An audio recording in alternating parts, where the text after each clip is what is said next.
So today we're going to talk about some statistical tests that are a bit different than the ones that we've already dealt with. And these are called the non-parametric tests. But before we go over the non-parametric tests, we need to talk about statistics as a whole and why we even need these alternative tests when we have a toolbox full of very powerful parametric tests like the one sample t-test, the paired t-test, two sample t-test, and the ANOVA. Why would we need to have these other tests? So first, I want to talk about the general assumptions of statistical tests. The first major assumption is that data are sampled at random. This is an assumption of all statistics. Another general assumption is that the samples are independent. This is not always the case, because you may have paired samples, but each pair is independent of all the other pairs. Measurements from samples are normally distributed. So the samples are from a population that is normally distributed, and also the error or the residuals, which are the difference between the observations and the expected values from the population, are also normally distributed. The random sampling and independent assumptions are not something we can test. It's something that needs to be built into the design of the experiment. However, the assumption of normal distribution is something we can test because it's something that is a part of the way that the data is distributed. It's not something that we can plan for. And the best way to do it is through the eyeball test. So if we take a look at this data set of just 1,000 random observations from a normal distribution, and we run the histogram, we see that indeed there is a bell-shaped distribution of observations. Any data that we collect, we can run a histogram and take a look and eyeball whether or not it's normally distributed.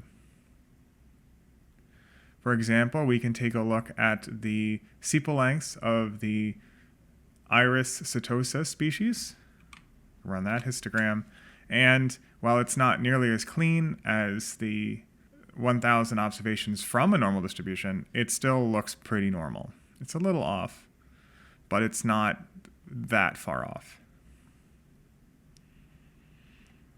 We can also run what's called a QQ plot. And a QQ plot gives us the Z transformation of our expected values, and that's the x-axis, and then the Z transformation of our data. So if we do the QQ norm of that 1,000 random observations from a normal distribution,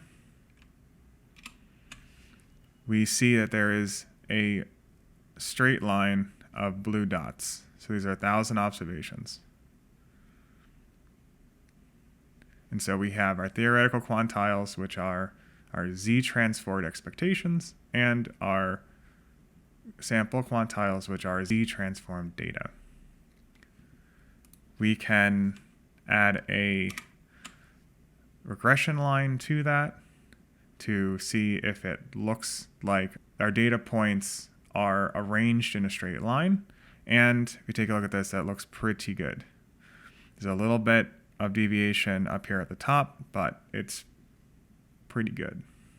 Now, the big question is, what happens if the assumptions are not met, particularly that assumption of normality? We, as scientists, and as statisticians, as researchers, we go out collecting data with some goal in mind. And we design into our experiments ways of making sure that we collect samples randomly, and the samples we take are independent of each other. But the normality assumption is not something we can build into our experiments. It's something that is a natural feature of the samples. And unfortunately, in the real world, the samples that we take may not actually be from a normal distribution. And if that's the case, we have a few options.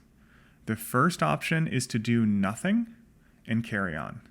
What this means is that we see that we assess our data, and we see that the data isn't quite normal.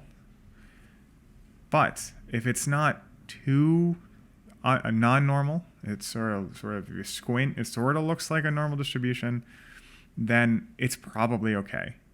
Most of the tests that we've talked about, so the t-tests and the ANOVA, are relatively robust to violations of the assumption of the normal distribution.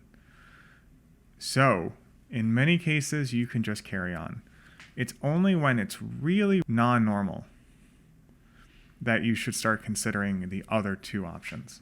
And those other two options are to transform the data and then run the parametric test, then run the t-test or the ANOVA, or you use non-parametric tests. And non-parametric tests are tests that don't require that the data be normally distributed.